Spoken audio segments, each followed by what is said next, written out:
generating the binary codes necessary to keep things moving down there. It was clear to him at that moment they were part of something brilliant. Yes, a combination of thrust and lift that went without saying. But this time it seemed to him they were cutting an acute line through a digitized masterpiece. But not only that, it seemed they were part of the masterpiece itself, and he was somehow able to look at it, ponder its meaning, observe its textures. He could feel it too, the land mass below and the expanse of sky above, the pressure of land and atmosphere as they hurtled within it, heading up and out, cradled by a thin veil of atmosphere.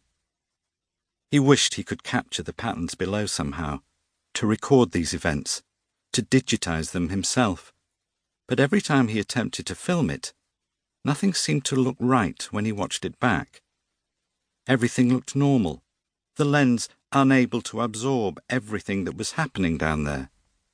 So he set his phone back down in front of him and continued to look through his window at this remarkable event until suddenly everything flickered into a smudge of grey. This sudden change came as no surprise, for something so brilliant to spoil into a blur. Something father's disappearance had taught him from a young age. Things change, they fluctuate, and are prone to wild oscillations. He'd seen it all before. He recognized the patterns. He knew there was more to come. When any sort of disruption happens, especially in moments of suspension such as hanging on the line, or in this case, air travel, things haven't just failed. They've already left us behind.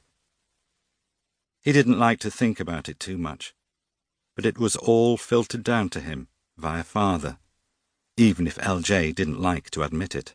Father was the source. There had been talk about his work as a flight engineer, designing and installing cockpit software. He knew that much. The intricacies of civil aircraft flight he knew like the back of his hand, and the words that others spoke on father's behalf had now cemented themselves into LJ's mind as if they were real, like they had actually been spoken by father to him personally.